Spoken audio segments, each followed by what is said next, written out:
Are you ready for the best damn sports show on the radio? Man Hour Nation, rise up!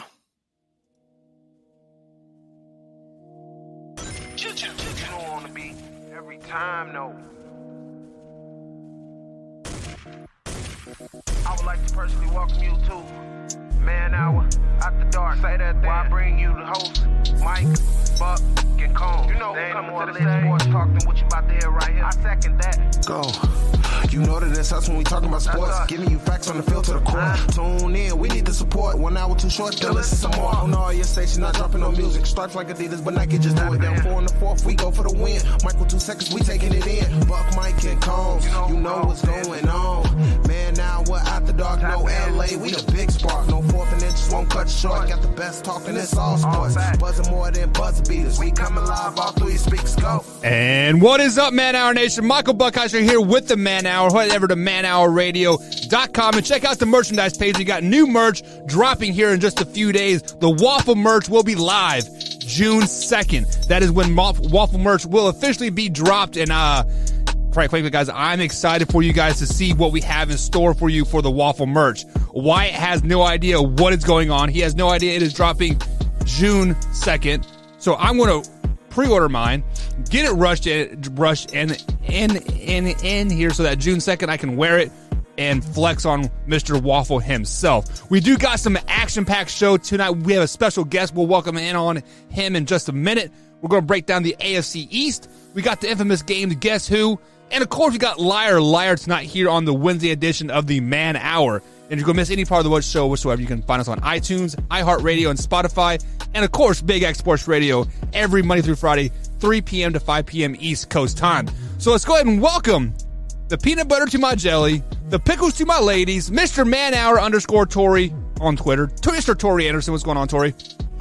I am just happy to be back tonight. Last night was a little bit of a rough night for me, so extremely happy to be here. Glad to be back tonight. So,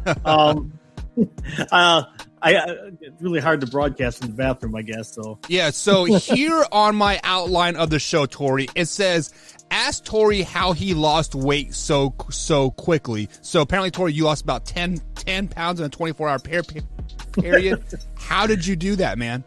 Have whatever hit me like a freight train at about 2 p.m. yesterday. So that was not a fun 24 hours there. So yeah, I'm just glad that goes in has got to come out at some point, but it all came out at one time. So I had my own version of Guess Who because I didn't know which end it was going to come on. I'm going to go with the mouth. Joke's on you, Tori. Wow, that escalated quickly, right, Mr. Aaron Rodgers? But I'm glad you're feeling better. I'm glad you're on tonight because we got a special guest for us tonight, Tori. What was it? Monday night, Tori. We spent 2 hours with this guy talking Detroit Lions and just football in general. Mr. Luke G himself. Luke G Field Review is where you can find him on YouTube. I'll post his YouTube link here in the chat momentarily. So Luke G, welcome to the show, man. Hey, man, thank you for having me. Man, y'all got the most fire introduction I have ever heard in my life. I love y'all intro, man. Jay Tiggs is so I played football with like Jay Tiggs back in the day, and he does magic on the mic. He is not a rapper by like any means, but really? he does work for us. So anytime I say, hey man, spicing up some intro music for us, and he hammers it out. So we actually have a new intro coming after our break here in middle of like June. So really excited about that. So Tori's name might get added on there. Maybe not. You never know what is going on. What's going on, Drew? We see you in the chat over there. What's up, Jameson as well. Thank you guys for joining us. So Luke G has a Detroit Lions show that he does over on YouTube.com. You guys can find him. Tori, if you could post that link in the chat, that'd be highly, highly appreciated. So Luke G, tell us a little bit about what your show is like all about, where people can like find you and listen to you, etc. So basically, I started a YouTube channel that's for Detroit Lions fans, by a Detroit Lions fan that talks all Detroit Lions football. And it's talking about sports in an objective way that allows for Detroit to have a medium. that they don't really have right now. So you can definitely find me on Luke G's Field Review. I do podcast shows generally between 5 and 5:30 every day, Monday through Friday. Obviously weekends I take off. But I do everything. I do film study. I do breaking news. You name it, I do it. And like I said, sometimes if you even want to join the show, you simply hit me up. I get you on the show. You don't like what I say, we can talk about it live on the show. Yeah. We can go at it. So it's always a fun time to do it. And like I said, the show I did with you guys, so many people just love what we did, and a lot of y'all amazing takes, especially Andy Dalton one. So yeah, you know, mean like the facts are facts. All of the OGs here on the man hour know where I stand about Andy Dalton and Lamar Jackson and Gardner Minshew. So let me ask you this, Luke, before we get into topics of the day and the key question that I have here. What is your take on Lamar Jackson? Like, is he a top 10 quarterback? Is he an MVP? Or what is your take on Lamar? I don't think he's a top 10 quarterback. And to Okay. me, I don't think that he can be considered an MVP. I think when you look at the Ravens, and you look at most fan bases, we always fall in love with the mobile quarterback. And it's for a good reason. But if you go back and you look at the success that the Ravens had, it was on the back of Mark Ingram and Edwards. And so once they shut that down, you still had a game where he played well enough that they could have won, but he wasn't a force multiplier. So to me, I think he has some more work to do. I think there's too many times he take off and he runs too soon before he go through all of his reads. But overall, I think he's a pretty good quarterback. I think he's got the smarts to be a great quarterback. But right now, I think it's still a work in progress. I just no way I can, in my right mind, put him in the top 10. I just can't do it.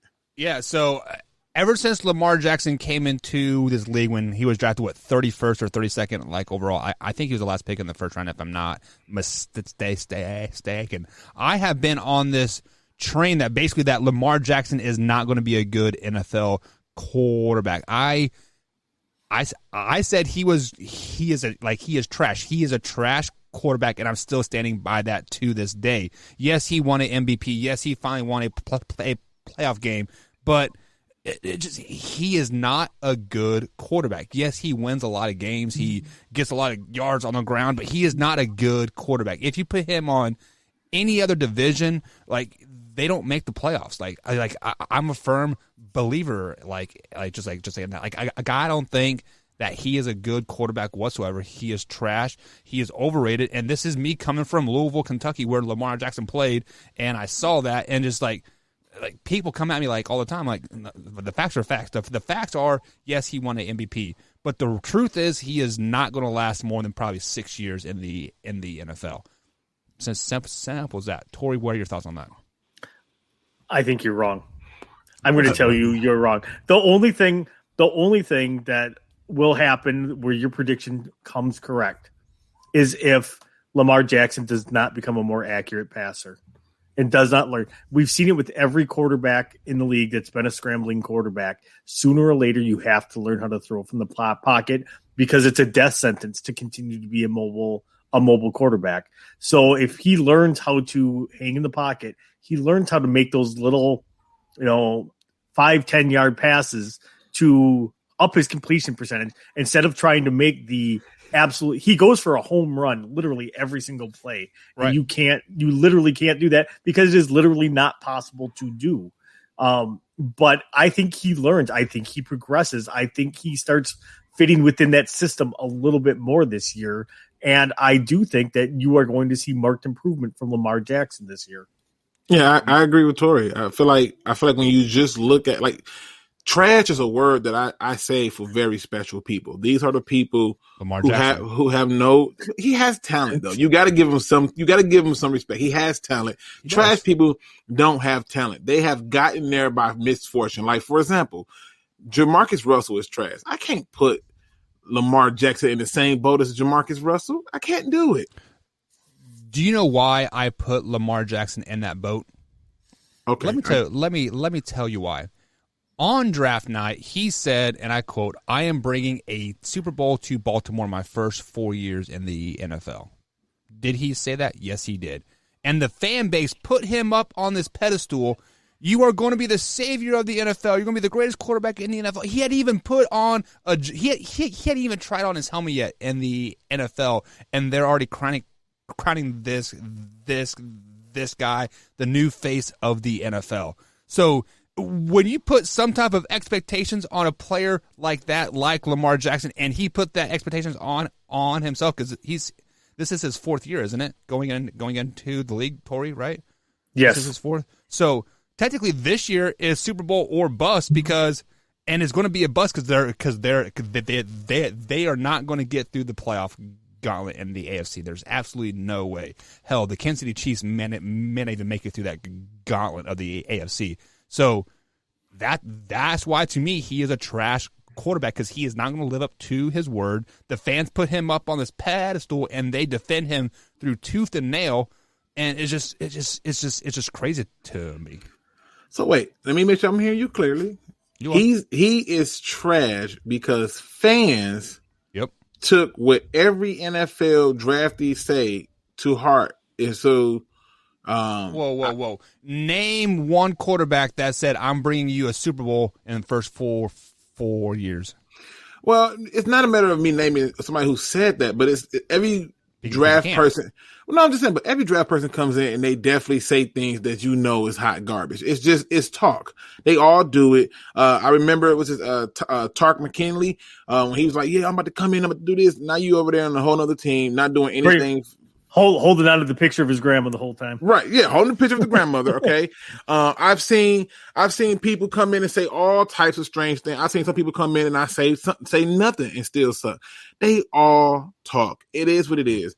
I think to be fair to him is you have to ask yourself the question of, was what he said something he should not have said? If you don't have high expectations for yourself, like, what are you doing in life? You got to have high expectations for yourself. So I can't hold him to that. You can't hold him to it, but I can tell you this much. Do he need to improve on a lot of things? 100%. Is there things that I look at in his game where I'm questioning why he's relying on this more than that? Yeah, but overall, trash, that's no. And again, this is coming from a guy who got Andy Dalton in top 15. This does not count. Okay? Okay. This is how we're starting the show here, here, Luke. Okay. Let me go ahead and change some of my guess who names here, because I was going to keep it easy on you.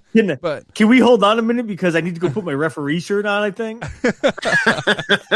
So speaking of guess who guys, we are going to take a quick little break. On the other side of the break, we are going to play the new infamous game, Guess Who. You simply ask a yes or no question to figure out what athlete I am thinking. So Luke G, sit back and enjoy, because this is where Man Hour gets fun. We put our toe in the water just a tad bit, and then we go left real quick here on the Man Hour. So guys, sit back and enjoy. Be sure to hit that subscribe button, hit that like button, and check out Luke G's channel as well. I did post it in the chat. And Drew, I did see your comments, and we will address those during Shop Talk tonight. So sit back and relax, guys. We'll be right back here on the Man Hour.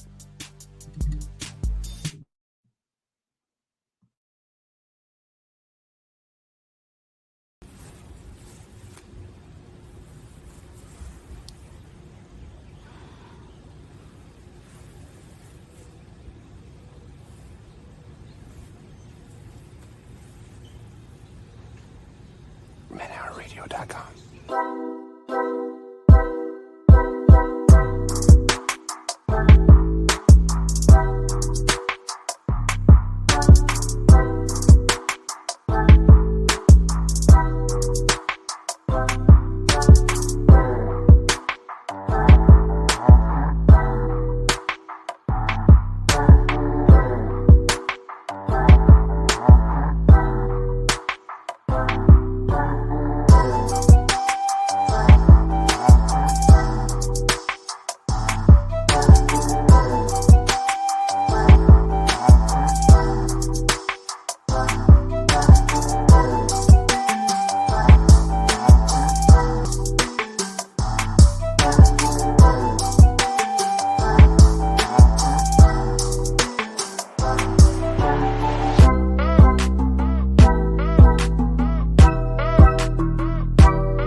Man Hour Nation brought to you by Brooks Roofing and Siding. Contact them at 812-868-7663 or online at brooksroofingin.com. Brooks Roofing and Siding, protection you need when nature strikes.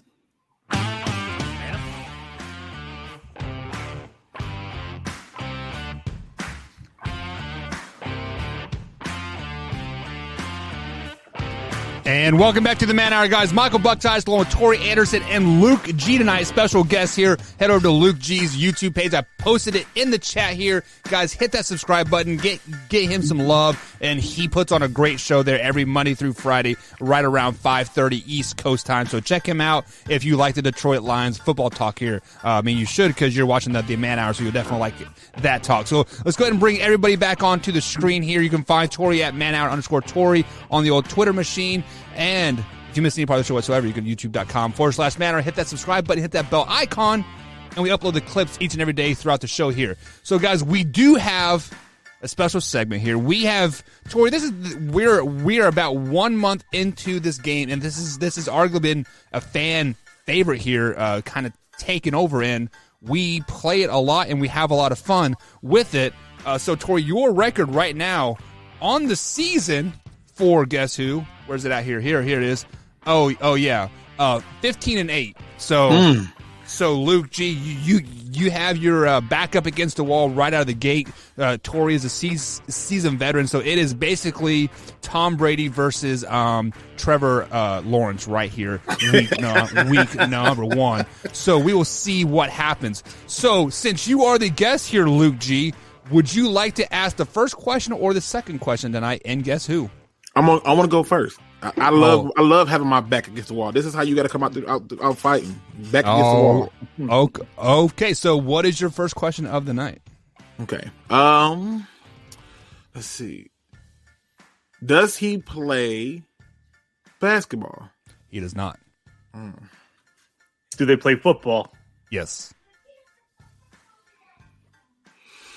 Trying to think. Is he in the NFC? He is in the NFC. Does he play for the Detroit Lions? He does. See, this is where I talk about the mind reading part, Luke. Yep. Listen, I see what you're doing here, but I feel pretty good. NFC, Detroit Lions. Okay, I think I'm feeling pretty good about it. Is it DeAndre Swift? It is not DeAndre Swift. Is it Jared Goff? It is not Jared Goff. Ooh. Okay. Oh, okay. I'm picking. I think I got this. If you don't, I do. I think I'm gonna beat you to it. Okay. I think I got it. All right. But I gotta ask a yes or no question. Is he a skill player? He is a skilled player. Is it T.J. Hawkinson? It is T.J. Hawkinson. That's what I was going to say. Damn it. My man, Tori. I thought you were going to say it, Luke. I thought you had me there. Like, I was going to say it, but I wanted to make sure it was a skill player. I needed that one note. Yeah. I mean, T.J. Hawkinson. I feel like when you think of the Detroit Lions right now, you're thinking about 4 or 5 guys: Jared Goff, DeAndre Swift, Rashad Perryman, and then T.J. Hawkinson. So I kind of served that first one up there on a platter for you guys there. So kind of ease it in there. Kind of see what's going on, but I guess athlete number 2, Mr. Tori Anderson, the floor is yours. Is it a basketball player? It is a basketball player. Are they currently in the playoffs? No. Oh, so we didn't tell you this part. You can use your cell phone on this too. Yeah, you can obviously look. Yeah. Nah, I'm going with memory on this one. I keep a lot of stuff up there in the old. They're not in the playoffs. They're not in the playoffs. I mean, so that limits it to like 4 teams in the NBA. Pretty much, right? Did they lose in the play-in game? They did not. Oh, that eliminates my team. I thought it was. Are they in the East? They are not in the East. Oh my God, I can't believe he didn't have to look that one up. Normally he's like, let me look.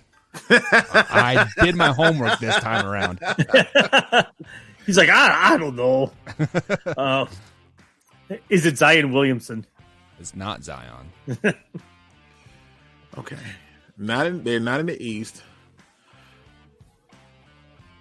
I'm going to take a shot because he took one. Is it Steph Curry? It is not Steph Curry.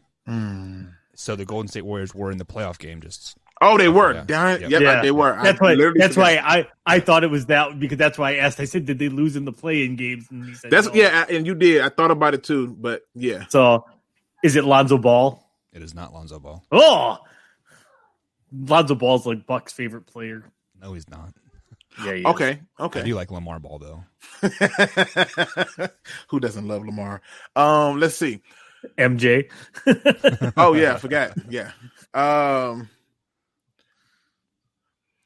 Okay, I got it. Are they up for a contract this year? Ooh, that's a great question. That is a great question. I did not look that one up, but he shouldn't be. No, he's not. Okay. Is it John Wall? It is not John Wall. I've got this narrowed in.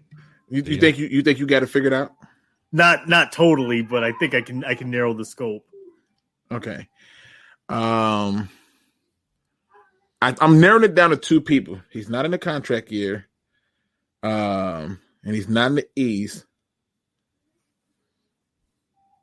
Was he once a Piston? He was not. Did he play for the Kentucky Wildcats? He did play for the Kentucky Wildcats. My Kentucky Wildcats. Okay. I should say these Kentucky Wildcats, I should say, right? The Kentucky Wildcats. Let me think.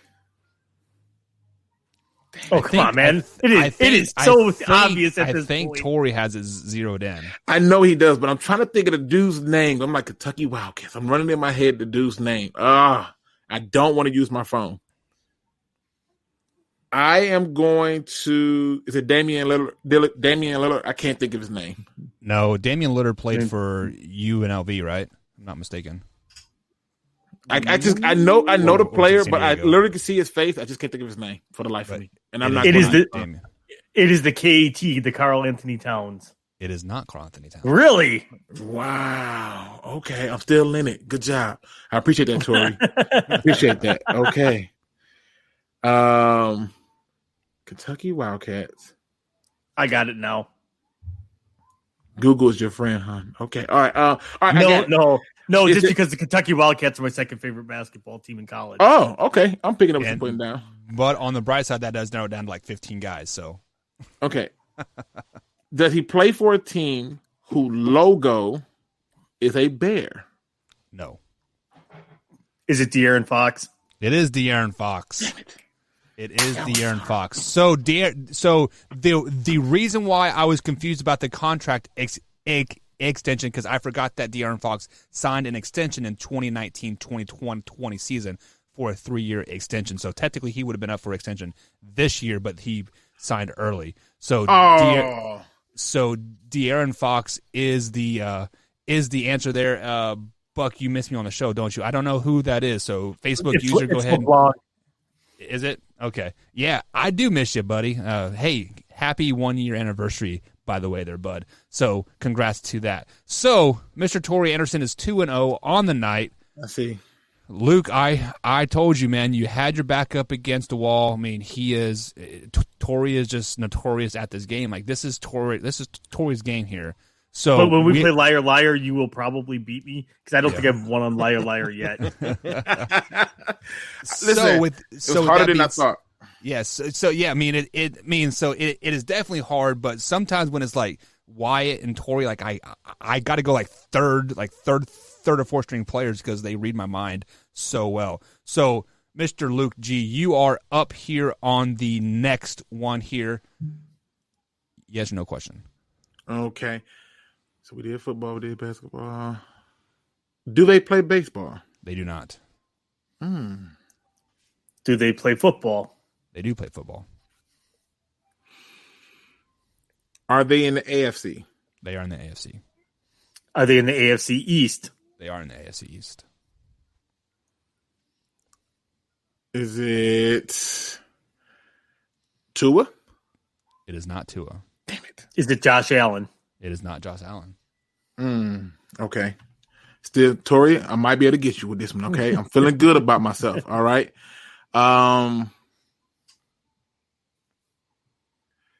Is it Sam Darnold? No, take that. Damn it. No. I forget he got traded. Jesus. Yeah. We'll give you did. the freebie there. God. But no, it's not Sam Darnold. Obviously, yeah.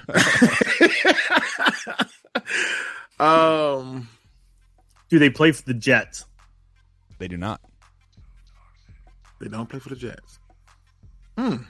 Oh, is it Byron Jones? It is not Byron Jones. Do they play for the Patriots? They do not. However, they will win the AFC East this season. Spoiler alert. in the least surprising pick of all divisions. Okay. Are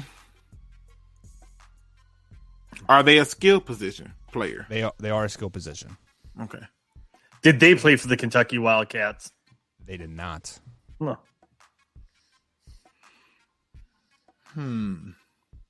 Okay, I think I'm feeling confident with this one. I'm feeling confident. I'm just taking my shot. Shooter. Is it Devin Singletary? It is not Devin Singletary. That's a good guess because I was thinking along those. Do they play for the Buffalo Bills? They do play for the Buffalo Bills.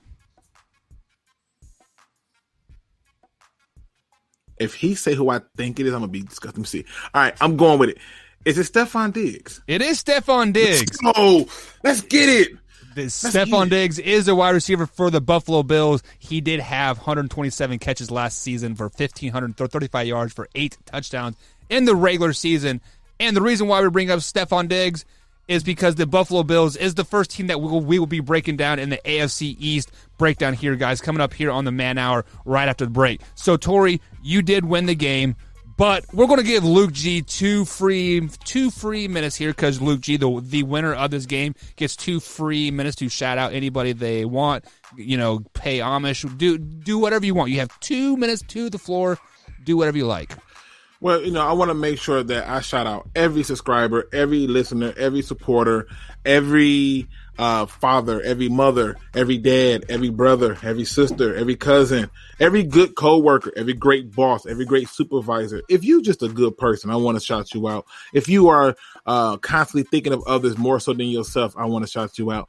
And if you are rocking with us tonight, I want to shout you out. I want to shout out the Man Hour for having me on here and for joining me on my show to talk a little football and to kind of mess my hair up with me going crazy with some of the takes. I just want to thank people who are beautiful, good people, who's always in a good place. I want to thank football for making me have a bad addiction. Okay, can we do that? And I also want to thank you two for giving me a platform to share that 2 minutes. God, that felt good to get off my chest.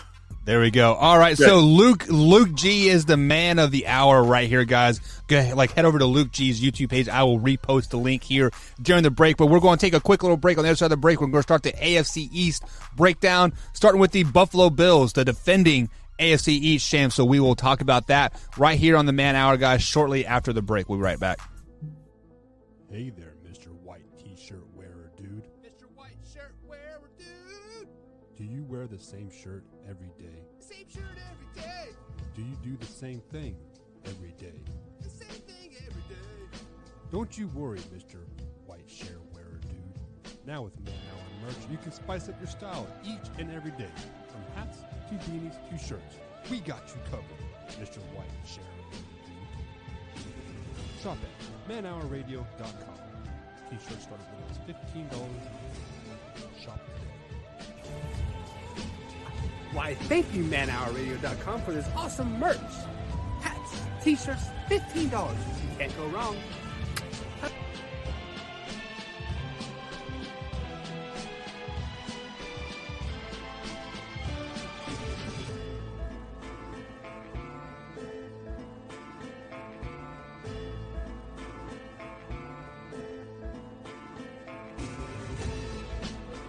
Pretty obvious in that one. Dak's coming back off. You got Tom Brady, and did I mention 22 starters coming back?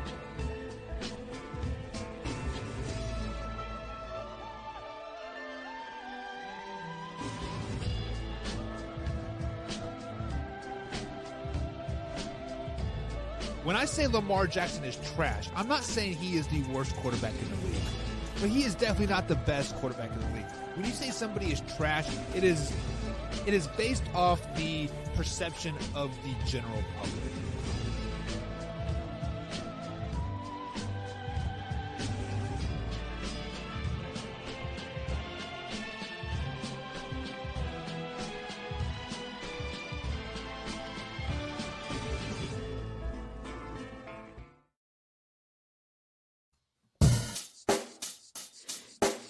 Check the mic and make sure it sound right, boys. And welcome back to the Man Hour, guys. Michael Buckaj with Tori Anderson tonight and special guest Luke G from Luke G Field Review over there on YouTube.com. I've posted the link here in the chat, so hit that link, guys. Hit that subscribe button for him. Help him grow his channel, much like you guys are helping us grow ours each and every night by hitting that like button. That is all you gotta do. Simply hit that like button, help us grow. It helps us get the algorithm and trick the algorithm, and it's all good times. If you guys missed any part of the show whatsoever, you can find us on iTunes, Spotify, and of course iHeartRadio, or simply head over to manhourradio.com and click on the podcast form, and it'll play the up and latest podcast right there. So guys, it is time to get into the AFC talk here. The AFC East, I think many people are sleeping on the AFC East this season, but we are going to start with the Buffalo Bills. They had a magical run last season. They fell short to going to the Super Bowl. Surprise for the Buffalo Bills fans there. You guys love losing in the championship games. But with that being said, I'm going to kick it over to my man Tori Anderson first here. Tori, what record do you have the Buffalo Bills starting out this season? I have them pretty much dominating this year. I have them going 15-2. And since, I didn't save it before, I have it saved now. But yeah, I redid it. And I have them, I'm like, wow, I really have them going 15-2. But looking at their schedule, they have it not terrible this year. They get the Jaguars, they get the Jets twice. They've got they played the Patriots twice, they played the Dolphins twice. I actually am going 6-0 in the division right there. So okay. The only game that I'm unsure of, and the game that I think is must-see football, is the Washington football team and the Buffalo Bills. And I believe I said that for the Washington football team as well. That's an early season heavyweight fight that is going to be a knockout, drag-out fight. Battle of the defenses, I believe. But I just think that the offense, the Buffalo Bills, has got just a little too much in the tank for the Washington football team to keep up with them. So you had that week 3 game matchup circled as the much watched TV. I actually had the football team winning that game, so we maybe have to do a ice bucket challenge for that game coming in week 3. I mean, of course, we will definitely pick our games when it gets a lot more close here. But let's kick it over to Luke G here, the man of the hour, our special guest here tonight on the Man Hour. Luke G, the Buffalo Bills had a pretty great run last season to the AFC Championship game, falling just short to the Kansas City Chiefs. But how do you have their overall record sitting in the 2021 season? Yeah, I looked at this record a few times and tried to go back and forth on it. I think that they got a little bit of a interesting start with the 3 games at home and then 3 on the road and in the stretch end of it. So I kind of had them finishing out, which I can't believe I even said this, but I only had them at 11-6. So I looked at they schedule. I looked at some of the opponents. I think that there's going to be some teams who are going to sneak up on them because they fail to realize what running the ball can do for a team. And so the one game that I think is a must watch that you got to check is that Monday Night Football game at Tennessee. Because I think anytime they face teams who are able to run the ball against them, they're battle tested. But I don't know if they're going to be able to hold it up this time. And I think that it's some new hogs over there on Tennessee that can get them a few problems from what I can see. Yeah, and we broke down the Tennessee Titans last night, and neither of us were really high on the Tennessee Titans at all. So that Week 6 matchup there, Luke, do you have the Buffalo Bills winning that game or the Tennessee Titans? I have the Titans win that game. Okay, I do. Corey, do you have the Bills win that game? I do have the Bills winning that game. Yeah, I actually had the Buffalo Bills winning that game as a game as well, and I had the Buffalo Bills going 13-4 on the season, 4-2 in the division. but I have them going 500 going into week 7, which is their bye week. I have them beating the Steelers opening week, but then I had them losing to Miami, losing to the football team, and losing to the Chiefs as well. So 3-3 going into the bye week, and they're kind of going to want that bye week. But then after that, I think their schedule gets a lot easier, and the only loss that I have them for the rest of the season, it's a Week 16 matchup versus the Patriots in New England. But at that time, they're kind of playing second string guys, and they're because they already had the division locked up because it's going to be runaway pretty much after week 11, more or less here. So, Luke G, let me kick it to you first here. We've set our key games here. What is a key game here in the schedule that you could see maybe the Bills are the best team in the AFC or they fall out of the playoffs? Like, what game do you see on the schedule that is a must-win game? So, one of the things I always look at is where they travel to, where they go, who they play in those travel games. For me, the must-win game that I think kickstarts, if they're going to have a kickstart that you talk about, is the Indianapolis Colts. Yep. Again, another team that can run the ball very well. They've added Carson Wentz. They've added some very good free agents and draft picks that I think can really bring something to the table for them. And I rarely bet against Frank Wright. So to me, if they're going to kickstart that run that you're talking about, then you're talking about them really showing it at home against the Colts. Yeah, and Carson Wentz is a top 10 quarterback going into the 2021 season, so that would definitely be a true test for them. As Tori's shaking his head, what are you shaking your head about there, Tori? Carson Wentz is not a top 10 quarterback. No, I puked in my throat and just choked on it. I was like, what did he just say again? Why does he do this to us? When Carson Wentz wins the MVP this year, you'll thank me later. What do you want to put on that one? I will take the field on that one all day long. If I win, you can take Cindy off my hands for the next 3 or 4 years. No, I'm totally kidding. I'm totally kidding. I mean, wait. I'll take that back because I thought you were going to say the kids, and I wouldn't be able to handle that. Oh, yeah, you can have the kids too. No. So Tori. Sorry, Luke G. Do you have the Bills winning that Week 11 game versus the Colts? I have them winning the game. I think it's going to be a dogfight, though. I really do. I think it's going to be tough because the one thing with the Bills that I've always noticed is certain games they get up for, and then other games they seem to play down to their talent too often, and it's happened a whole lot last year, and that's why I think when you look at this team going into this week, yeah, I see some challenges, but yeah, they should definitely win this game. It's just going to be a dogfight for me. Yeah, I mean, playing at home it is huge there. So, Tori, just a quick answer here. Do you have the Bills beating the Colts Week 11?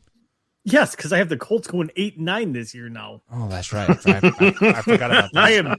I am not high on the Colts at all. You are dumb for that. I like the Colts. I'm just not high on them. I do not think Carson Wentz is a good quarterback. So basically what you're saying is you are going to be a closet Colts fan. So you are dating the fat girl, but you don't want anybody to know about it. Like you think they're going to go 13-4, but they're like, 8-8. I'm a 8-9. I'm a Jonathan Taylor fan just because he's a Badger, and I am pulling for him to be great in the NFL. And that's I wish the Colts nothing but success. I just don't think they do it with Carson Wentz. In 3 years, they can draft Graham Mertz. So, Ruben, what is up, man? I see you in there. Big shout out to you for tuning in tonight. But Ruben says Carson Wentz is not a top 10 quarterback. So let me ask you guys this. Since we're talking Carson Wentz, we're talking top 10 here. Give me 10 better quarterbacks than Carson Wentz in the NFL right now. Are you serious? Right now? I'm serious. All right, let's go for it. Okay. Baker Mayfield. No. Aaron Rodgers, Kirk Cousins, Tom Brady. Deshaun Watson. Yeah. Matt Ryan. No. Josh Allen. Did I say Josh Allen already? No, you did. But that's Josh 4. Allen. Yep. That's 7. No, that's 4. 7. I've said. Dak. Matt Ryan is not a top 15 quarterback right now. Baker Mayfield will take 3 steps back this season, and you'll see him his rookie year basically all over again. Justin Herbert, Jimmy G. Matt Stafford, Russell Wilson, Kyler Murray, I would put David Carr over Carson Wentz. Are you starting from the bottom up? Because I heard a bunch of 20 and 15 ranked quarterbacks in the NFL that you just named in there. Come on, Jimmy G. When has he played more than 8 games in a season, Tori? Yeah, Mahomes. Yeah, I even throw Mahomes in there. I'll give you. But still, give you Jimmy G. When Jimmy G's in there and healthy, he's a better quarterback than Carson Wentz. Yeah, two key words there, Corey. When healthy and when in there. When is he in there? And 50% of the time. You could say the same thing about Carson Wentz, though. Carson Wentz is a China doll too. He tore his ACL one season and he's been in there ever then since. He broke his neck and. Well, that's because the Eagles suck, but. Because of Carson Wentz. So Luke G. Okay, so I'm just going to give you 10. I'm going to give you a swift 10. Patrick Mahomes, Aaron Rodgers, Tom Brady, Russell Wilson, Matthew Stafford. I'll give you that one. Kyler Murray, Deshaun Watson, Josh Allen. Let me keep going. Let's keep thinking. Let's keep digging. No, it's I'm just going through the list. I want to make sure I'm fair to everybody, right? Drew says Jameis Winston. Get out of here. No way. Jameis Jameis Winston. But I would say, let me see. I'm drawing blanks because I want to make sure I'm being fair to Carson. I want to be fair to Carson. But you're not, because now you're digging. And I'm not. It's just I want to be fair Justin to him. Herbert. Justin Herbert's a better quarterback than he is. So for whichever way you pronounce it. So I will give you that one, but I'm putting an asterisk by that one because I'm curious of how he does in year 2. Dak's a better quarterback. I am curious of how he does. Yeah, I would put Dak ahead of Carson Wentz. Yep. I would also put. Let me see. I would put Ben Roethlisberger ahead of him, even at this stage. Even at this stage, you got to keep in mind he's going to be put into a situation that's setting him up for success. Right. I would still put him ahead of him. I already said Deshaun Watson. I'm pretty sure I did. If not, that's kind of a given. I think Deshaun Watson's probably top 5, honestly. I do too. But I would say Jared Goff is better than Carson Wentz. Ooh. Yeah. Availability is one. He's available. Goff is definitely better than Andy Dalton. Everybody's better than Andy Dalton right there. Everybody's better than Andy Dalton. Dalton can't be better than Andy Dalton, but he somehow is better than Andy Dalton. So let me bring up this comment here. Ruben, my man, my brother from another mother, he says Rodgers, Brady, Watson, Allen, Wilson, Mahomes, Stafford. So there is 8. So I will give you those 8, and then throw in Dak. That's 7, and Dak is 8 there. But then after that, 9 and 10, like it's kind of. You don't think Kyler Murray's better? Lamar Jackson's a better quarterback than Lamar. I would give you Kyler. I left him off just because I know you was going to say no to Lamar. Period. So there's no reason to name him. Trevor Lawrence hasn't played a game, and he's better than Carson Wentz. Okay, this is going off the rails real quick. So we talked overall record here. We've talked some key games here, but Luke G, I'm going to kick it to you first. Who has to be a MVP for the Buffalo Bills to have them have a successful season? Oh, this is 100% easy. I know I'm gonna probably be on the outside of this thinking, but to me, the MVP for that team needs to be Devin Singletary. They need a run game outside of Josh Allen. I'm tired of them calling plays for Josh Allen to be their run game. You're not going to survive in this league with that. Nobody is afraid of your run game. And if they're going to have that, then Devin Singletary or Zach Moss, one of those two, need to start to run this ball and be more consistent in the runs that they have. Otherwise, they're going to do the same thing they did this past season and get sent home when they can't run the ball. Right. That's a great pick there, Tori. So Luke stole my pick, so I don't want to be that. I don't want to be that guy. Why? So I'll say Zach Moss. I'm just kidding, not saying Zach Moss. But I'm going to say Ed Oliver on the defense continue to emerge and become dominant in order to keep that defense where it's been and where it's going. He needs to basically become the Reggie White of that defense. He needs to just take over the ownership, take over the leadership. I don't know if Jerry Hughes is even going to be there after cutdowns. I think he might end up getting cut this year, but this is the year it becomes his defense. This is the year it becomes, he becomes that dominant defensive player that every DC in the league knows where he is at all times on the field. Yeah, so I was actually going to go Ed Oliver as well, but I don't want to be that guy. And Jerry Hughes is getting cut because he's not getting his COVID shot. So they're like, see you later, big guy, right? But I'm going to say Cole Beasley has to have another big season because Cole Beasley has consistently been a solid number 2 for every team that he has been a part of. Yes, the Cowboys and the Bills. I know. But I am curious of like how him and Stephon Diggs grow together and they help each other out. I think Cole Beasley has a big season this year simply because Josh Allen is going to have an MVP caliber season unless Mitchell Trubisky steps up and starts breathing down his neck, and then Josh Allen's just going to crumble. So we definitely probably won't see that happening. Can I ask you a question? Don't you feel like if Cole Beasley is a person who is stepping up, that's pretty much of the same that they were doing last season? I mean, like I don't think that's enough. Like they've been there, and Cole Beasley is not somebody that you look at to be your hero. Like, I feel like if they are targeting a tight end more, that might Dawson. help. Yeah. Right, Dawson. So 1 second here. The Buffalo Bills went 13-3 last season, right? Yes. So how much more does Cole Beasley have to step up for them to really repeat that process? Looking at their schedule, it's a pretty easy schedule. Let's just be honest. Let's call it a spade a spade. It's an easy ass schedule. So if Cole Beasley does exactly what he did last season, and they don't run into the Chiefs, they'll be perfectly fine. Yeah, but the problem is that same team. The same team in terms of yards was third in passing. So they were doing that, right? And they were 20th in rushing yards and 17th in rushing attempts. That's not going to get you any wins when you're just so one-dimensional. And so if you're going to sit up there and be in asking for Cole Beasley to step up, you're doing yourself a disservice because who is going to really be afraid of you? I know you're going to be a passing team. I'm going to play the pass. Good luck with the run. You know who is going to be afraid of you? Who's that? The Green Bay Packers, because they cannot stop the pass in the postseason. Right? Yeah, but you only play them once, and they're not in your conference, so it don't even matter. Right.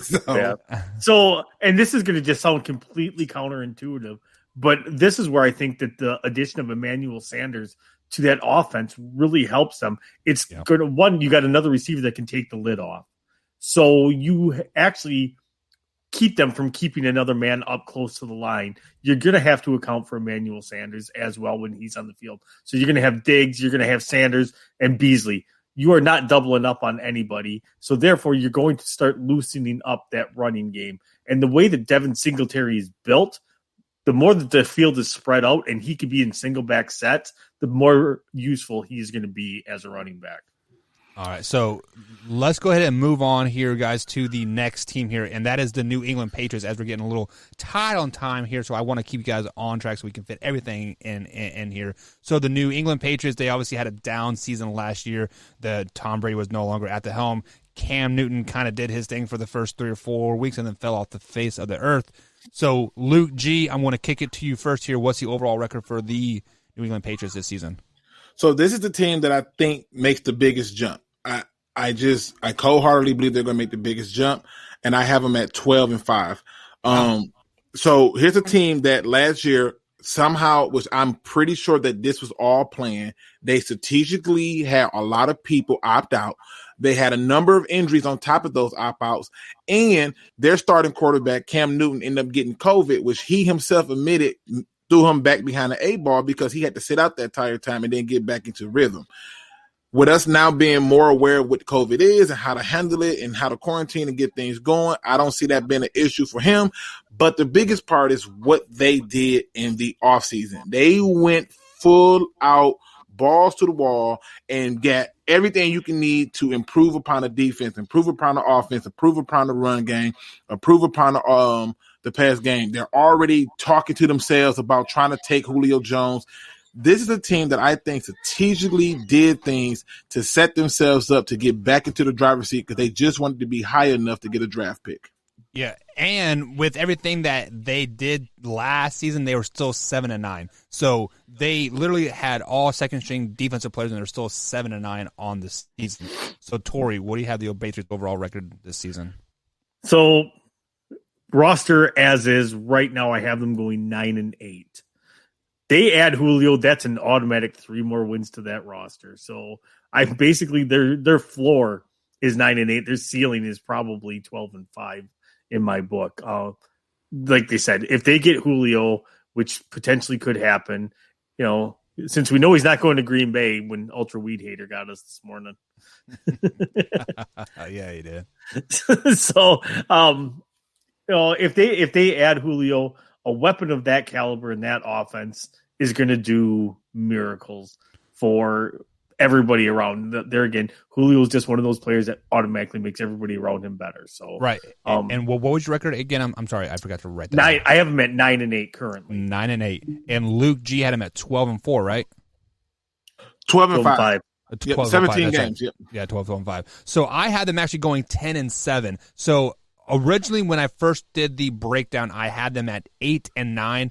But then looking back on it and kind of playing some games out in my head, I picked up an extra 2 games for them, giving a 10-7 game here. One game that I have circled is that Week 7 game versus the New York Jets when the Jets are coming off of the bye and they come into New England, and I think the Jets upset New England that particular game, and that pisses Bill Belichick off, and that is when the Patriots start to roll and like start to click on the season. Tori, what game do you have circled on the schedule? Oh, Week 4, Brady Bowl. Brady goes back to Foxborough. Like, tickets right now are insane for that game. I think that the Patriots give them one heck of a run for their money in that game because they know every single tendency that Tom Brady has. Right. So I actually have them losing this game, but I barely have them losing this game. I think they come out and they punch Tampa Bay in the mouth, and Tampa Bay barely hangs on. Wow, and I have the Tampa Bay Buccaneers blowing them out in that game. I think Tom Brady has a lot to prove in that particular game. Luke, what game do you have circled? Again, I hate to sound like a repeating drum, but listen, I got the Week 13 on the road against Buffalo. Yep. Again, you figure this is a team that's starting to come up. They definitely have put them on notice in terms of being a better team. And the biggest part of it is they get a bye week, Week 14. And if you are already struggling and you're talking about it's December and you don't get that win on the road, and now you're talking about the other part of your schedule where you still got to come home to play them. You still got to play Miami on the road and the Colts on the road. It's just not looking too good for you in that little bitty stretch, in my opinion. Yeah. So that, first of all, great bye week for them, but it's a great way to go into that bye week, get people rested and get ready for the playoffs. If you take a loss there and now you come on the road off of that bye week and play the Colts and take a loss, we got a problem. So that's the game I got circled. However, I'm giving them the slight edge to beat the Bills. Just a slight edge. Okay. So you do have them winning that Week 13 game over the Buffalo Bills. Tori, I'm assuming you had the Buffalo Bills since you had them going like 15-2, right? Yes. Yeah, and I actually had the Buffalo Bills winning that game as well. So Luke G brought up a great point here. The second half of the New England Patriots schedule, that's kind of a gauntlet, guys. I mean, they play the Bills twice in like a month. They play the Colts, and then they travel to Miami, where historically they lose almost all the time for whatever reason. So, is what part of their season, guys, is it, like, do they have to like really hammer out some wins so they can get through that gauntlet of like a 500 schedule and still make the playoffs? Tori?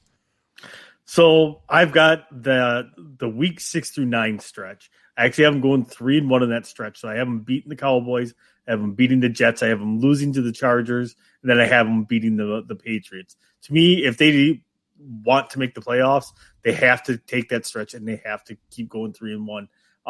After that, if they take down the Browns at home in Week 10, that's just going to pad things for them. And there again, like everything could change if it breaks and that they actually did get Julio. Wow, you had them going 3-1 that stretch. I actually had them going 1-3 and 3 in that stretch. I do have them beating the Dallas Cowboys, but losing to the Jets, Chargers, and Panthers. So that's kind of intriguing to me that we're like almost polar opposites on that. So Tori, who is your MVP for the New England Patriots this season? Whatever running back they have, their whole you might as well say their whole running back core, just because Belichick is the master of knowing who to put in what situation. He just knows his guys' tendencies of who to start and who to use against which opponent. He is really, really good that way. As much as I like to say anything good about Belichick, he is amazing that way to know to put his players in the best position to succeed against whoever they're playing. So honestly, for me, it's their running back core. So the whole core. Luke G, what about you? Okay, so I can follow his logic and seeing that it's going to be the running back core, but I'm going to go on the other end of it to the defense. I think the MVP is somebody who they just added, who came off a really good season with Baltimore, and I think they are expecting him to keep that up. I think it could be Matt Judon. Okay. I just feel like Matt Judon being able to not have to be the focal point when you got a Dante Hightower, a Kyle Van Noy, you got Bentley. It sets you up perfectly to do some things. So yeah, I can see that being the case for them, where Matt Judon is the guy that ends up being a huge leaps and bound contributor for the New England success. And I feel like I'm gonna go the easy route here, because usually I pick up a defensive player or a receiver, but I gotta stick with the quarterback. I gotta go with Cam Newton. I think Cam Newton has to start off hot this season. He has to start off 3 or 4-0 this season and basically say, this is my team. Sorry, Mac. You're going to sit this year on the bench, learn, and I'll teach you, but this is my team. So basically, Cam Newton has to have an MVP caliber season for them to go 10-7 in my eyes, because I don't think Mac Jones is NFL ready, and if they put him in too early, we are looking at another Mitchell Trubisky situation in New England. I think Bill Belichick is smart enough to understand that. So hopefully, if Cam Newton does happen to go down, you put in a Jared Stidham or a Brian Hoyer, which they both like they all have on the roster. So let's go ahead and jump into the chat here, as JBG says, I'm a new daddy. He's here. So definitely shout out to you, man. Like, yes, congratulations. Fatherhood is a huge thing. So I have 2 boys. Combs has 7 kids. Wyatt's lady friend wants to have like a lot of kids, and Tori, lucky for you, you can't have kids. So no, but fatherhood is like amazing. So congratulations to him on that. 100%. So guys, before we go to our next break, do you have any closing thoughts of the first 2 teams that we've broken down so far here on the Man Hour? Well, I think when you look at the New England Patriots and you look at Buffalo, it's going to be the tale of 2 teams. Do you buy the tape that you saw last season, or do you trust that what you saw out of New England was the New England without Tom Brady? I tend to think that what I saw out of New England was not the regular New England. And when it comes to people like the Bills, I suspect that they're going to be a good team, but New England's going to take their crown back from them. Tori, what about you? I just think that the Buffalo Bills prove that they become the dominant team, much like they were in the early 90s, and they are the kings of this division for the foreseeable future. The rest of the division is not that far off, though. It's not going to be like it was during the reign of terror for the Patriots there. So this is a much improved division overall, with the exception of maybe the Jets, but I really like this division. This is going to be fun football to watch for the next couple of years in that division. Alrighty, guys. So we've broken down half of the AFC East. We are going to jump into our next game called Liar Liar. I will tell the guys 2 lies and 1 truth, and they have to guess what it is. So it's mainly sports related, but we'll sprinkle in a little bit of dabble here as well. But we're going to take a quick little break here on the Man Hour, and Liar Liar is up next here on the Man Hour. We'll be right back, guys.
What is up, Man Hour Nation? Welcome back to the show here. It is time for the infamous Liar Liar, as I was texting my wife because apparently my kids. So Luke G, what you don't know about my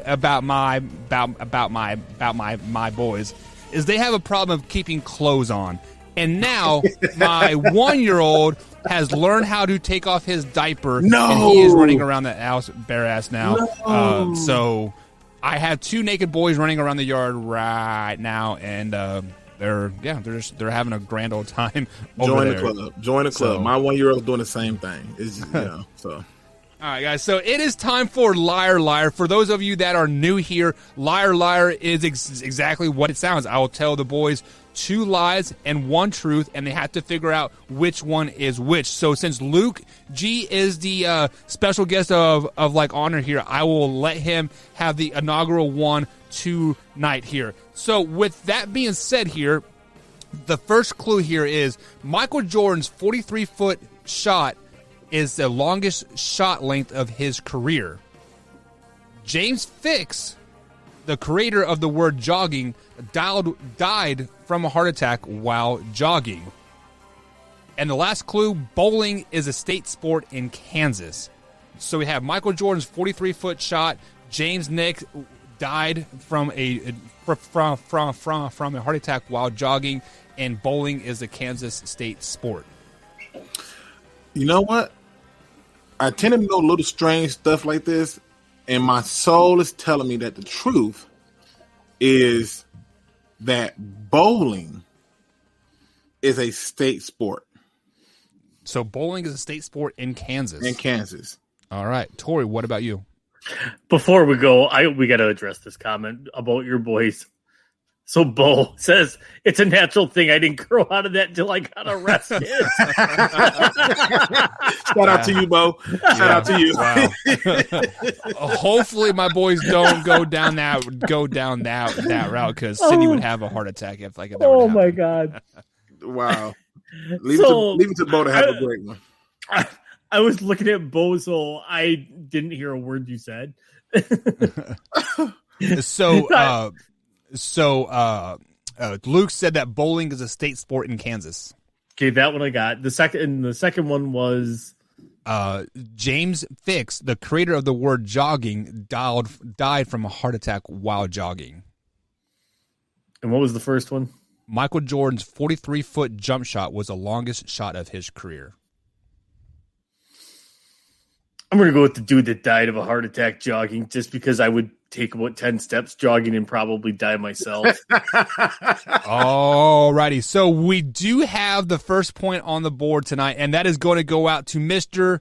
Tori Anderson. So Fox tossing, let me scroll back up. James Fix was the word of the created the word jogging. Died of a heart attack while jogging. He was jogging for a little over 5 minutes before he suffered a massive heart attack and died. Wow. So I could beat that record. Like I said, I could go about 10 steps and probably die of a heart attack. I felt like it sounded true, but I was like, it's just too good to be true. Oh, I'm going to be like, no, it was like, I didn't know. I was like, That's too good to be true. But I knew the state sport from wasn't in Kansas because my sister lives in Kansas, and I know that it's not true. Okay, so moving on to the next one here.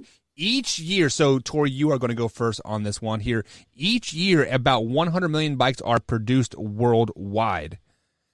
Clue number 2: Steph Curry did not make his first 3 until his senior year of high school.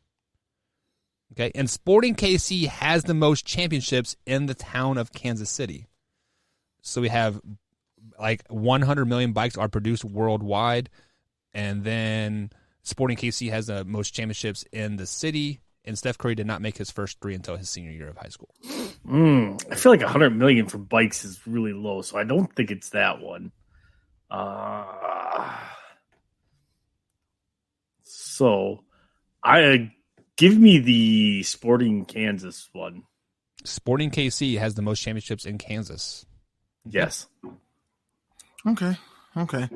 So I'm staying away from Google on this. I'm going with sounds most logical. Yeah, no, phones are off limit on this one. Yeah, sorry, Yeah. forgot to give you the guidelines. Yeah, I'm never going to use the phone. I want to go for the guess. How many bikes they say were made? 100 million. Yeah, I'm going with that. See, that just sounds low to me, though. I mean, if you just think about some of the other places where biking is normal, yeah, it makes sense. That's what I'm saying. But I think 100 million is a low number. I think it's more than that because we're like one of the only countries that drives everywhere. True. But Luke G does have his first point of the night. Each year, about 100 million bikes are produced worldwide. So, fun fact, the average bike rider in the Tour de France goes through 5 bikes throughout the tour. So, see? That is... See, I would have thought it was more bikes than that were made in the world a year. I really would have. Yeah, considering there's billions of people, like, on the planet, right? I mean... Right. So, all right, so... It is 1-1 here. So the next one up here, Sprinter. So Luke G, you'll be going first on this one here. Sprinter Mike Fox ran the fastest 100-yard dash at 16.6 seconds at the age of 98. Basketball in the state of Michigan was banned from 1902 to 1930. And then the last one here, the world record for the most consecutive push-ups was set in 1980 from a guy from Japan who managed to do 10,507 push-ups in a row. It's that one. It's the push-up one. I'm going with them. That's the truth. Okay. What was the first one? The first one is, where's it at here? Sprinter Mike Fox ran the fastest 100-yard dash at the age of 89 in 16.1 seconds. I'm taking Mike Fox, baby. Mike Fox, 89 years old for the win. Yeah. Well, Tori, I can tell you that Michael J. Fox is not 98 years old, and I actually knew that. That is where I came up with that name. But the world record, so Luke G did get it. The world record for the most consecutive push-ups in a row was set in 1980 by Muro Yadashi from Japan. Did 10,507 push-ups in a row. So let's get it. I'll take it. That to me is crazy. I told you I'm terrible at this game. Yeah, when he said the Michael Fox, I was like, oh, that's my guy from the Back to the Future. Yeah, or Spin City and whatever. Yep. What else, right? So, all righty here. So, next one up here, Tori, you will go first on this particular one here. The boxing ring is called a ring because it used to be round instead of its present day form. So the spectators used to stand in a circle a around the fighter when it first became a popular sport. Next one, boxing was banned in the state of Kentucky from 1880 to 1942. And then during the 2004 Soccer World Cup, Anna Jong from South Korea scored a goal against Italy in injury time, knocking out the Italians for the first time in the World Cup. I'm gonna take the World Cup one. So 2004 soccer team, South yes. Korea. Okay. I'm going with the boxing being banned in Kentucky. I felt like I heard that somewhere before, so I'm going with the boxing ban in Kentucky. All righty. So Luke G, you are leading the score 2-1 here. Neither of you get the point tonight. Trevor Bauer scores his first point of the night. So, Tori, it was actually 2002 World Cup soccer team from South Korea beat Italy for the first time. I totally made that boxing one banned up. Fun fact here: Muhammad Ali is from Louisville, Kentucky. So, I mean, I don't think boxing was ever banned. I was debating just because way back before boxing rings, they would stand around in the circle. Right, I knew that. Boxing ring. So I was like, God, that sounded like it could be true. And I was originally leaning until you read the third one. I'm like, I remember something about that, but I didn't know the year. Yeah. So the truth is the boxing ring used to be a round circle. So that is the truth there. All right. Okay. So. It felt too good to be true, but it did. I remember it was somewhere where boxing was banned, and I just can't remember exactly where. I believe we did that in I think it was in Australia, if I remember correctly. I think it was. Yeah. I think it was Australia. So all right. So Tori, you are up here on this next one here. The first clue is professional U.S. swimmer Michael Phelps has won more gold medals than more than 80% of all countries in the history of the Olympic Games. So 80% of all the Olympic Games here. Moving down to the next one. For car races, Nissan only uses the number 32 on all of their vehicles. So Nissan only uses the number 32 on all of their vehicles for car races. During the and then the last clue here, during the 1910 Summer Olympics in St. Louis, American Frederick Lorez was the first to reach the finish line in the marathon race. It turned out, however, he covered half the distance in a car, so he cheated.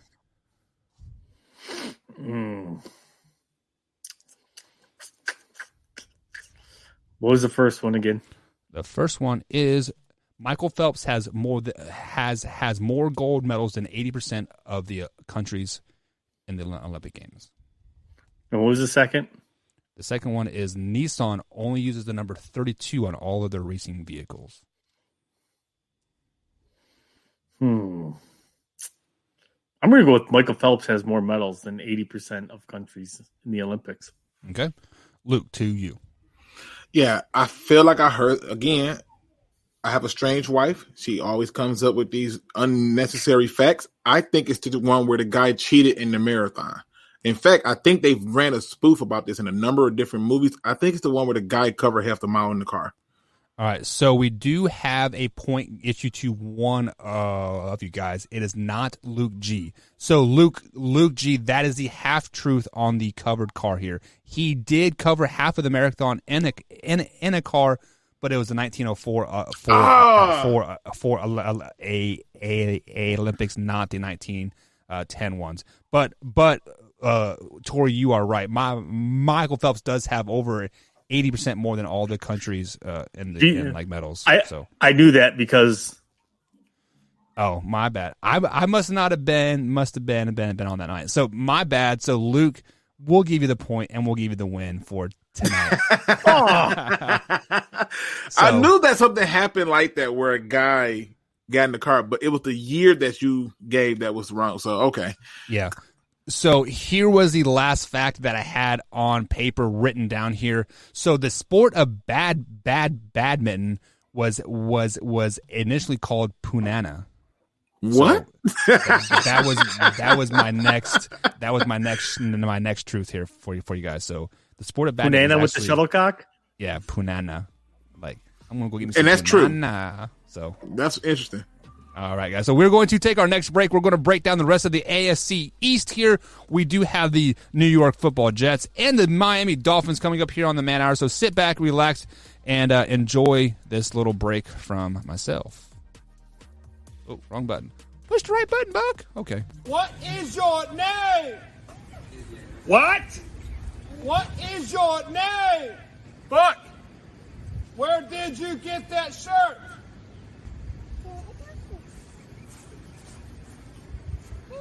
It's funny that you should ask that. Head over to manhourradio.com. You can pick up the shirt up. $15.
And welcome back to the Man Hour, guys. Michael Buckott along with Tori Anderson Knight and special guest Luke G from Luke G Field Review over there on YouTube. I posted the link in the description. I'm going to post it again in the chat here, guys. Head over there, hit that subscribe button for him, help him grow. So let's go ahead and welcome the boys back onto the screen here. If you guys have missed any part of the show whatsoever, you can go to youtube.com/Man Hour and check out the clips throughout each and every day there.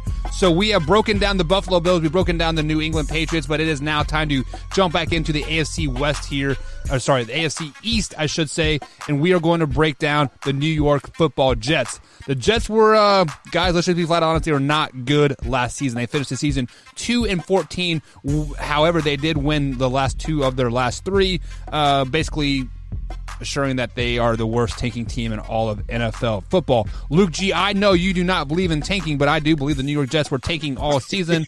and Adam Gase is like, wait a second, my job is on the line. So he went out and beat the Browns and he beat the Rams week 15 and week 16 last season. So with all that being said, they did get a quarterback in the draft.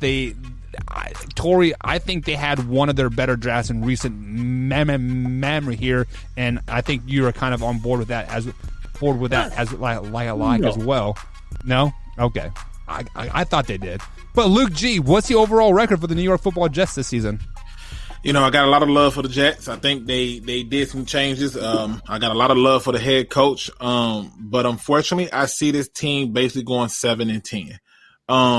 It's rough. I think the way the schedule is set up, them having to go against the Bills, the Patriots, and the Dolphins twice, those are 6 games that they should sweat about. And I don't know if they've done enough to set their quarterback up to succeed. George Fant at right tackle, as a Seahawks fan as well, I never liked him. And he was mad at best. Tevin Coleman, is he going to stay healthy? And I see some step back. So I got him at 7-10. So I mean that is definitely a big improvement from the 2-14 record last season here. I mean that's 5+ wins. So maybe they're making steps in the right direction. But Tori, where do you have them at this year? So I have kind of the same numbers as Luke, except they're just in different order, and it's 0-17. Wow. Okay. Wow. Okay. This I got to hear. I'll take that, though, because Lions fans have been hearing that they're going to be the worst team for 2022. Right. There's just not a ton of talent on this team, on this roster. The defense is going to instill fear in nobody. As Luke alluded to, they play in a tough division. They are probably going to lose every single division game. They're starting a rookie quarterback who I think will be one of the biggest busts of all time in the NFL draft. Wow. So, as I've been saying for the last 3 months, Zach Wilson is trash. I think Zach Wilson will be out of the league in 4 years. Yeah. Ouch. Wow. So, Tori, there are 3 things that are really hard to do in the NFL. One of them is go 17-0. The other one is go 0-17. And the third one is hard to do is win a Super Bowl. So you are telling me that the Jets are going to do one of those 3 things and go 0-17. I am mind-boggled by that. Yeah, wow. you're not alone. My other one, I had them going 2-15, but when I just redid my predictor thing, and I was like going through them like and I looked, I'm like, holy crap, I have them going 0-17 now. So I got to go because based off the information I currently have, yes.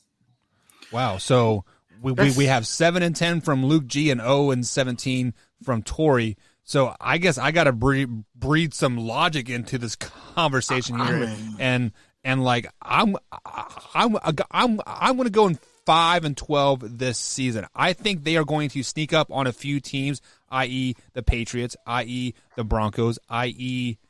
possibly the Buffalo Bills. Stay tuned to that. See if they upset the Buffalo Bills. But I had them going 5-12 this season, and I think Zach Wilson is going to basically be hampered by the same issues that Sam Darnold was. Like I don't think Sam Darnold is a bad quarterback by like any means. It's just the Jets situation is just not very, very, very, very, very good. But you still have professional athletes on the field that have, pride. They're making a lot of money, and they bring in a new coach here, and maybe it will shake the bird cage enough to get them 5 or 6 wins on the season. So I want to go 5-12 here. But Tori, can I ask a question though? I'm just curious. Yep. I didn't know that drinking was allowed on the show. Is that cool? Is that a cool thing? Oh, absolutely. 100%. It's actually encouraged. Okay. Cheers Okay. to my Mountain Dew. Yeah. Okay, because I'm starting to wonder if Tori's had too many. It's had too many drinks. 0-17. This is my Crystal Light. Really?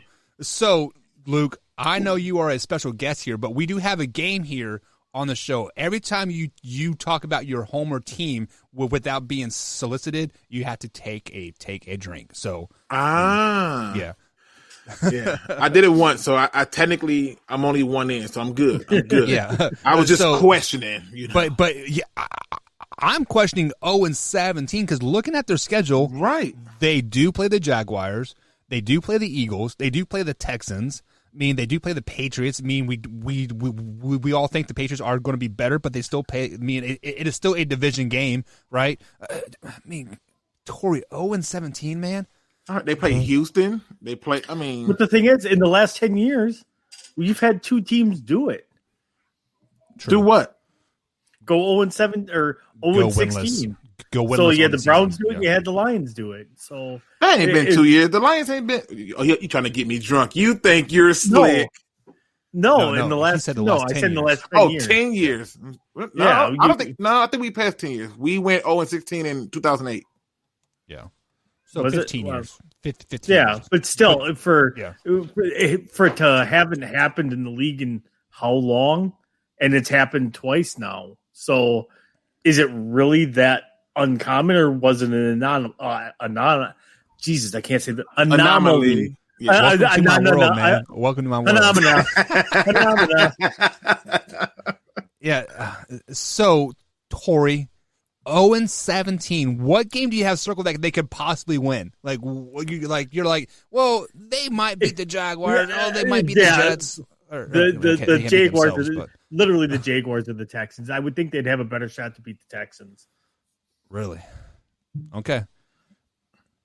Luke, what game do you have circled on the on the roster? All right, so simply, I looked at this and I said, this to me is about setting statements and getting your team confidence build up. Week 2 at home against New England. If you are a for real team who has turned the corner and you're going to have a shot to do something, you got to come home. You got to beat New England.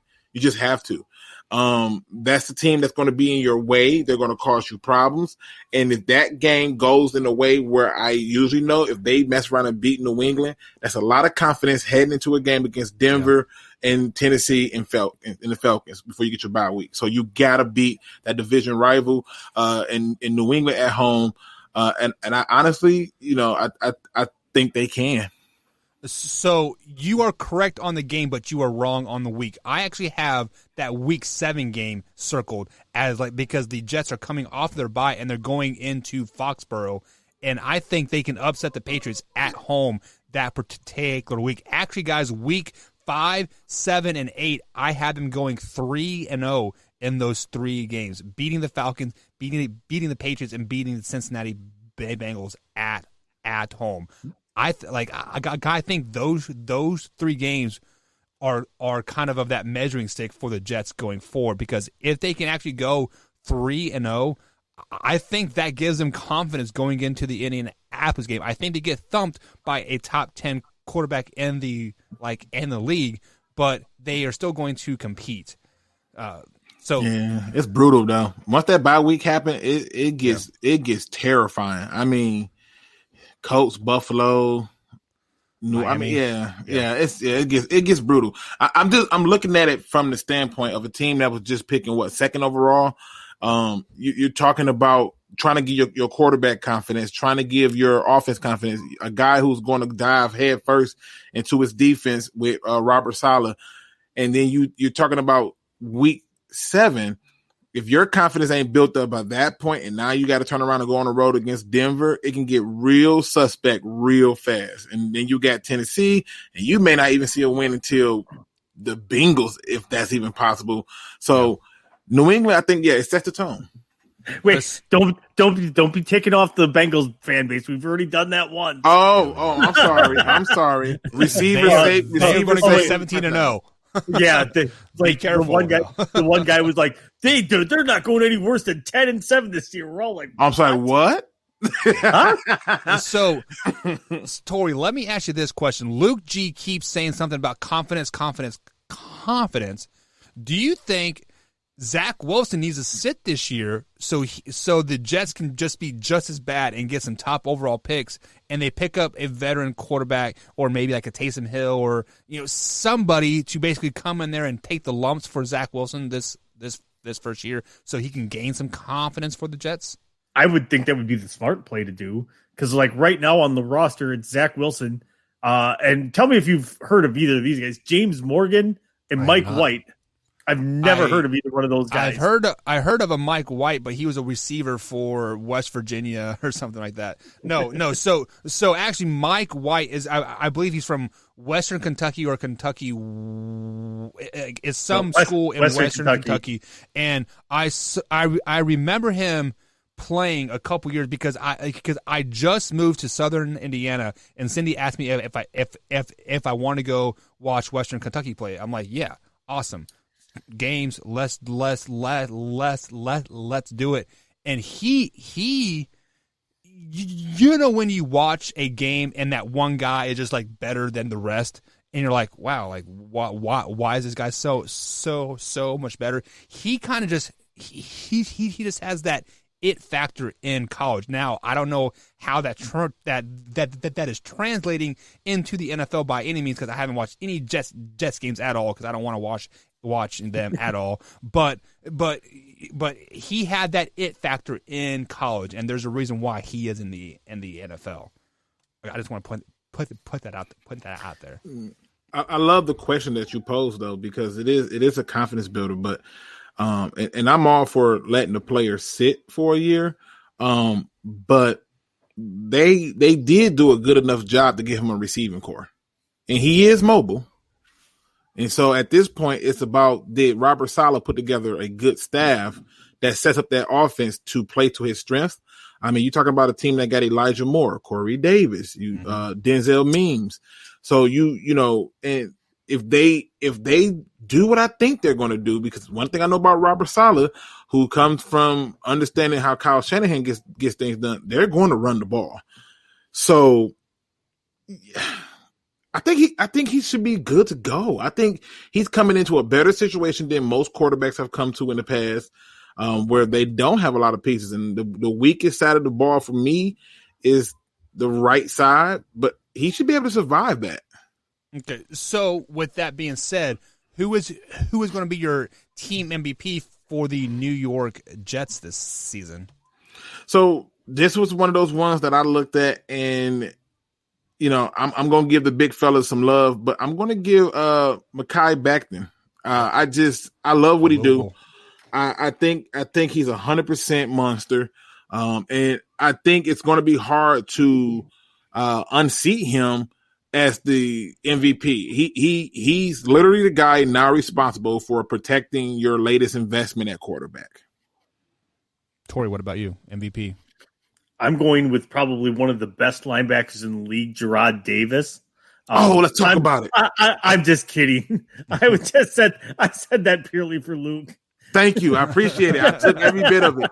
I enjoyed all of that. But I will say I'm going to stick to the defensive side of the ball, and I'm going to go with Vinny Curry.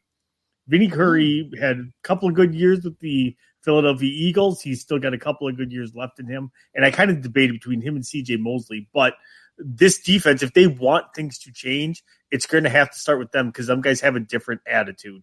Those guys have won Super Bowls. They've been to the big games. They've done it. They know how to win. And if you want to change the attitude of your defense and set that tone, you have two really good guys. And I think Vinny Curry, coming off that edge, is going to be asked to rush a lot more. I think they're going to learn a lot from him, and they're going to feed off him a lot more. Yeah, so I'm going to piggyback off what Luke said, but I think the right side of the offensive line, George Fant, has to have a great season, because if there is balance on the offensive line, because we know that the left side is probably going to be okay, but if the right side is able to hold their own and give Zach Wilson just 4 seconds to throw the ball, or like even 3 seconds to throw the ball, I think Mims and like Davis and Jameson Crowder will do just fine. So George Fant has to be that X factor for the New York Jets this season, for them to succeed, to even get 7 wins and in Luke's eyes, and 5 wins and like my eyes. So basically, George Fant is going to probably have a bad season, because Torrey thinks we're going to go 0-17. That's right, 0-17. I mean, I could have went with Braden Mann for their MVP, which is their punter. Wow, you just in rare form tonight, I see. No, this is Tory 101, 100% here. So, moving on to the last team in the AFC East here, we do have the Miami Dolphins. They shocked us last year. Let's just be flat out honest. Here on the Man Hour, we said they were about 2 years away of making big strides, and Ryan Fitzpatrick was playing out of his mind the first 5 or 6 weeks of the season. And then they're like, no, we're going to bring Tua in, and then they needed Ryan Fitzpatrick to basically relieve them, and I think that kind of just like messed up the chemistry on the team. Ryan Fitzpatrick is out. Tua is their guy now. They had a pretty solid draft as well. Tori, what is the overall record for the Miami Dolphins this year? I actually have them finishing in second place in the AFC East, and I actually have them going 12-5. Oh my god! On the years, yeah. Oh, and wow. Oh wow! My 17 and 12-4. Oh sheesh. 12-5. 12-5. Oh sheesh. Oh man. So I think Tua takes a step forward. There is too many weapons on that offense for them to not be able to put up points. And the defense, it's like I said, people don't talk about their defense. Their defense is one of the better defenses in this league. And a lot of the things that you saw that did surprise us last year was based around how well that defense played. They really didn't lose anybody from that defense last year. They're good. They improved on offense by bringing in Will Fuller. So where's not to see the progress? And they went 11-5 last year. I believe so. Or was it 10-6? It was 11-5 or 10-6. So that's literally only a 1-game improvement. If it was, but isn't Will Fuller suspended for the first game? Yep. Okay. So he was suspended for 6 games, but he didn't play the last five weeks of the season for the Texans. So Tori, the Miami Dolphins did go 10-6 last season. So you are correct on that one. But you said Tua will be taking a step forward. It is easy to take a step forward when you were the worst starting quarterback in the NFL per PFF last season. Luke G, what is your overall record for the Miami Dolphins? Okay, I think if we had to cap it to where it was just 16 games, the record would have been a little bit better for me. But I have them at 9-8. I just don't see them. I think they got some opponents that are just going to be or should be cakewalks, in my opinion. You know, you're talking about going against people like, say, the Jets twice. And I feel like that's a good opportunity for them to sweep the Jets. Going against Jacksonville, going against the Falcons, going against Buffalo twice. I think they can get one from Buffalo. But then you got the Giants and the Panthers. And so you got Jameis Winston in December on New Orleans. So I like their odds to get 9 wins. But for me, I think they take a little bit of a step back and they lose their wits in with Tua and start to look for another quarterback. Yeah, so I actually have the Dolphins going 8-9 this season, and I do have them winning 6 games in a row from week 9 to week 16 there. So that tells you how bad the first part of their season is going to be. However, if they can weather that storm, the first 6 weeks of the season when they don't get their first win till week 7, they will be okay. So that is a part of saying Tua is our guy and don't bail on him, right? But however, I think the Miami Dolphins are going to bail on Tua come about week 4, week 5, because they will be 0-5 at that point. The Tua Magic or the Tua Tuna or whatever they're calling him, or Tua Time or whatever the hell they're doing that hashtag in there. It is going to be his name slipping my mind now. Backup Jacoby Brissett. Jacoby Brissett. It is going to be Jacoby Brissett time in Miami, and he will lead them to 6 straight wins on the season, finish the season 8-9. So, Tori, what game do you have circled on the Miami slated games this season? Well, obviously, when they played the Buffalo Bills, very first time, just because they're, again, to be the man, you got to beat the man. I say that an awful lot while we're doing this. However, it holds merch true. Coming. I'm pretty sure Ric Flair's got that trademark, so I'm pretty sure we would get hammered on that one. Oh, okay. So I know that's trademark. So yeah, when you play the Bills, it's a measuring stick. They're obviously probably the second best team to me in that division. So it's a measuring stick to see how far you have to go. You know, that defense, the Bills are one of the most complete teams in all the NFL.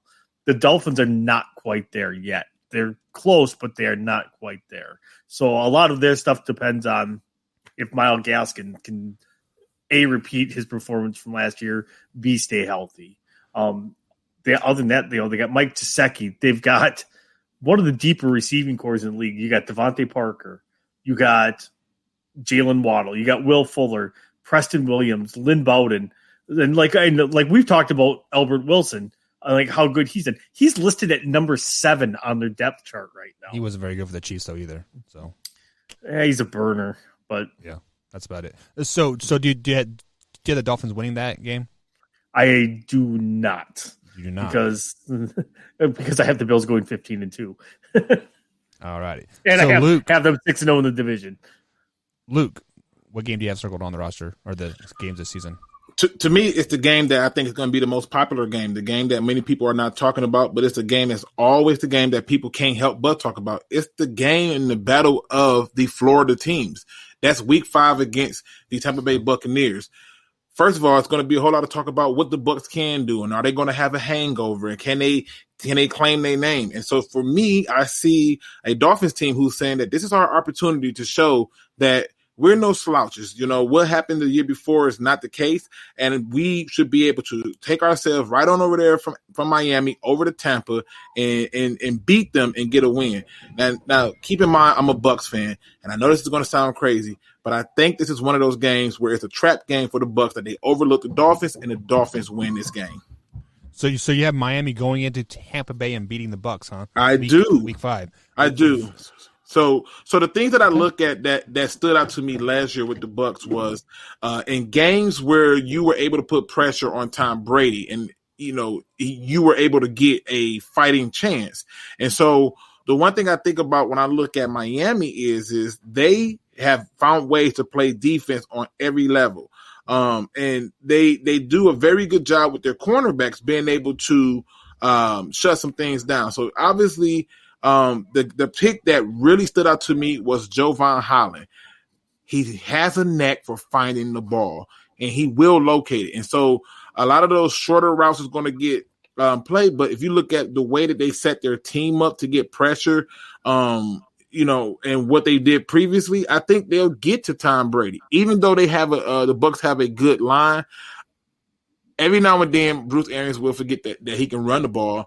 And so I think that what you'll start to see is a team that comes in there thinking, oh, it's those guys over there. And they'll get caught off guard and take a L. All right, so who is your MVP for the Miami Dolphins this season? This is easy, hands down, 100%. In my opinion, going to end up being pretty much their tight end, Mike Gillespie. I suck at names, but Mike Gillespie. I think Join that's how the club, man. Dude, Gesicki. Okay, so Mike Gesicki. And the reason I say that is because of this. Everybody's expecting them to have this air show with William Fuller, who's probably going to be hurt, probably. And then Waddles, who's coming off of an injury. His best scapegoat is going to be his tight end. And so at that point, I see them in a position to basically set him up to when he don't have no other bailout, the tight end is there. I suspect that tight end is going to have a up season, and they're going to try their best to try to survive with Tua, who openly admitted that he was uncomfortable with calling plays as a rookie. So just putting it out there. First things first, you never do that. I don't care if you're a rookie or a veteran. You never admit you're afraid to do something. Tori, who is your MVP? So if he can repeat and keep it up, and I mentioned his name before, it's Myles Gaskin. Everything's going to center around them being able to have a good, steady run game again this year. It's like I said, they have all the aerial weapons in the world, but a good running game is going to make Tua's life that much easier. So I think if Myles Gaskin stays healthy, he keeps producing at the rate that he did last year. Hands down, he could be their offensive MVP this year. So I think the Facebook user is drunk because he says Buck is right. So hopefully that is my mama, because my mama always says I'm right. But no, he was saying he's saying that I was right, but I know you wanted the credit for it, but I get it. So with that being said, I think the MVP this year for the Miami Dolphins, it is not a starter as currently listed on the ESPN roster thing here. It's Jacoby Brissett. Jacoby Brissett is going to be the savior for this Miami team. Mm-hmm. If Tua is a starter, they can go 0-17 this season. I'm going to put it out there right now. If Tua is starter all 18 weeks, they might go 0-17. Jacoby Did you just chastise me for saying the team right? going 0-17? I said they could. I didn't say they wouldn't because I actually had them beating the Buffalo Bills week number 2 because of the heat and the humidity and all that stuff. But Jacoby Brissett is going to be the savior for this Miami Dolphins team and giving them an 8-9 record. So, Tori, I'm not saying they will go 0-17 with Tua in there, but I said they could. It is a possibility. But if Tua is the quarterback, I have them going 3-14. So I think Tua will be improved, but I think the vote of confidence is just not there with his head coach. And if that vote of confidence is not there, Tua is going to have to be leaps and bounds improved for him to keep him in the game. We saw it all season when he would take him out when it was crunch time. Like Tua, oh sorry, bro, you gotta go sit at the bench. Where's Fitzmagic? Yeah, but that it happens to a lot of rookie quarterbacks, and a lot of times it's confidence. I call it the lifesaver mode, where you basically tossing out a lifesaver to not destroy his confidence. So yeah, but yeah, I get it. It makes sense to me. All right. So, any closing thoughts, guys, before we head to Shop Talk? I tell you this much: the AFC East is one of those divisions where it's going to be a lot of bumping of heads between each of the teams. But I think don't get caught up in last year's record. Look more so to the previous year, because last year was an anomaly, in my opinion. A lot of adjusting to protocols and stuff due to the pandemic. I suspect that Tua should be better, but if he's not, that's going to suck. Tori, what about you? San Dimas High School football rules. What?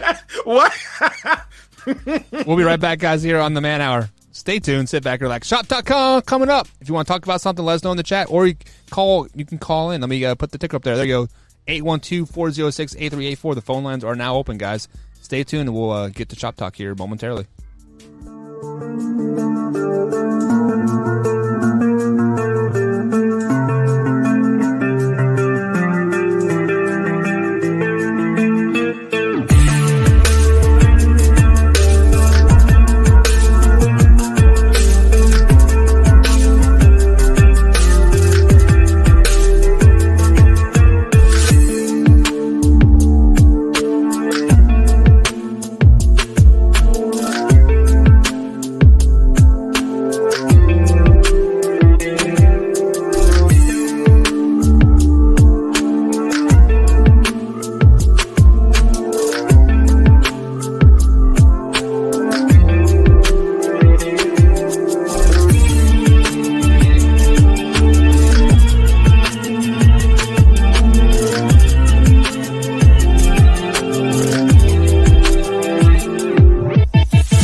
Welcome back to the Man Hour, guys, as we play the greatest fight song ever invented on the face of the planet, the Kansas State Wildcats fight song there, the Cannonball Wabash.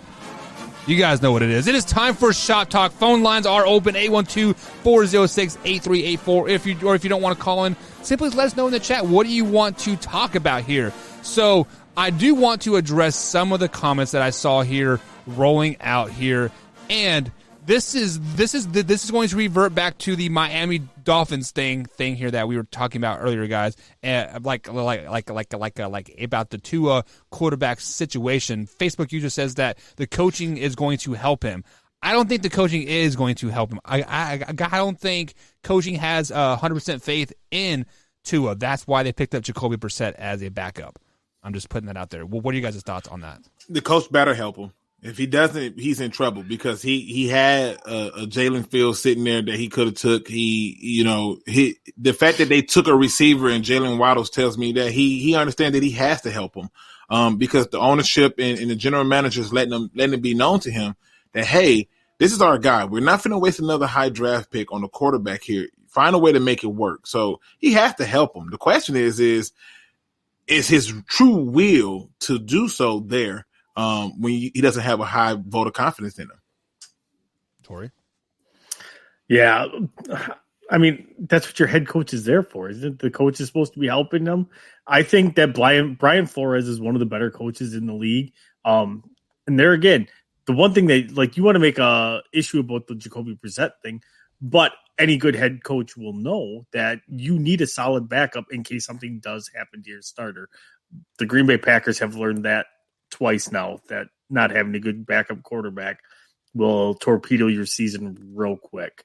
So, I really like the fact that they picked up Jacoby Brissett. But, I think the coach is helping him, because if he's not, what the hell are you doing being a head coach if he's not there to help you? Good point. Well, he is also there to help the team win. So if Tua isn't their guy and I don't have faith in him, that's why I got Jacoby Brissett, because I have faith in Jacoby Brissett, because I believe Flores was a coach in New England when Jacoby Brissett was there, right? He was, but there again, but why would you not pick up a guy that knows your system already too?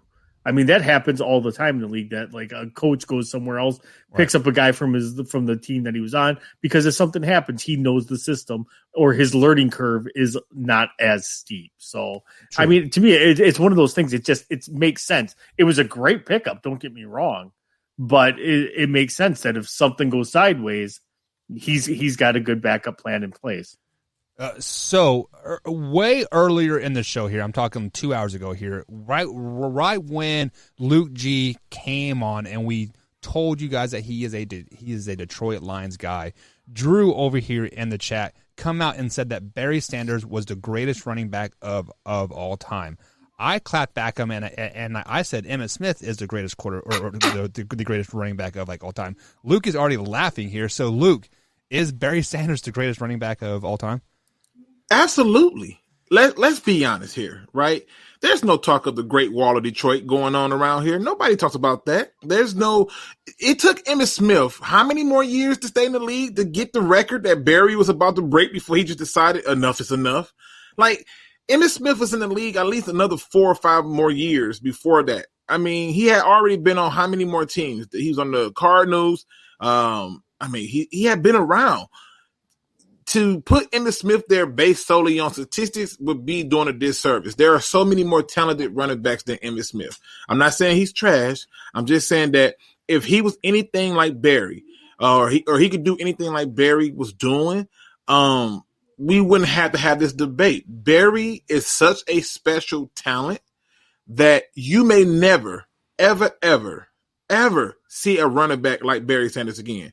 I've already seen a bunch of Emmitt Smiths, and it's because he's not such a special talent to where he can be put on the level of a Barry Sanders. That guy knew in order for him to submit himself as the top running back and get in before Barry, he had to play longer and get more yards. Tori, is Barry the best ever? I would say it's a 1-1A between him and Jim Brown. Emmitt Smith, if you're going to say Emmitt Smith's the greatest running back, then Frank Gore's the second greatest running back of all time. Good point. Frank Gore has played in the league. Longevity plays a part into that. Adrian Peterson, look at him. He's played until he's 34, 35. Is he still with Detroit? Did Detroit resign him? Not that I'm aware of. Because I can't think if they did or not. But still, Luke's probably the guy to ask that. You say is who still in Detroit? Did they resign Adrian Peterson? No, they have DeAndre Swift and they added Jamal Williams and then they drafted Jamar Jefferson out of Oregon State. Yep. All right. So yeah, but there again, to me, that kind of tainted AP's thing. Just should have hung it up when you hung it up. But there again, some guys don't. But that's, to me, Emmitt Smith just kept playing long after he was an effective running back to me, which tarnishes it. And I don't think, to me, the yards, okay, you're number one in NFL rushing, but to me, it loses its luster after that point, where like Barry walked away perfectly healthy, was going to probably break the record the next year. And that year, and Emmett, it's like I said, Emmett just kept playing. So it's like I said, by that standard, Frank Gore would be the second best running back. I think he's like second or third all time now in rushing yards. Yeah. So but he's played for like 15 years. So that's where I don't think that I don't even think Emmett's in the top 5. No. So I've been looking at some numbers here and years and teams they play with and like whatnot, but we are overlooking probably one of the most underrated running backs of all time, LaDainian Tomlinson from the San Diego Chargers. LT, man, he played what, 10 years in the league, and he had just under 14,000 yards. Yes, Barry Sanders had 15 or 16,000 yards and played just as many seasons, but LT had more. Like he helped his team more than I think Barry Sanders helped his team. That's because they didn't know how to build around Barry Sanders. The team was literally awful. He was that team. Yeah. I mean, you got to keep in mind the Lions in 1991 went 12-4. Their starting quarterback that year was Rodney Peete. He was not very good. They end up getting all the way to the NFC Championship with a guy named Eric Kramer. I know who. That's what I said too, right? Nope. Who was not very good. They had a good defense, but essentially he had to run. The things that you look at that stand out with me with Barry versus Emmett has never had a 2,000-yard rushing season. Barry has, right? Emmett has never had an 1,800-yard rushing season. Barry has. Emmett has had one of the greatest offensive lines in NFL history. And again, he played 15 years. 15 years he played in with this guy. And you look at Barry, who I believe gave 10 years it was that he gave him, or 10. So 10 years, a guy played 5 more years after him. And just to get a record that would have never been there. Now keep this in mind too. Barry had 3,062 rushing yards, right? And still had a 5-yard average per carry rushing average. That's nuts in a 10-year season. That's nuts. If you were to go and look at Emmitt Smith's career, after 15 years, it's 4.2. And if you were to just look at his 13 years with Dallas, you're talking about 4.2 there. And then with Arizona, obviously, because he was still there for no reason, 3.3. A guy who did that, and yes, he had like 4,000 rushing attempts because he was trying to catch the guy that he knew he was going to forever be compared to. Sorry. Not sorry. Corey, do you think there's an opportunity for anybody in the NFL right now to take that crown from Barry? As the greatest running back? We don't care what you think, Tori, because that's how we're going to end the show tonight. Man Hour Nation, rise up. After show has started, guys. Join us on the after show. Much appreciated. Have a great night, guys.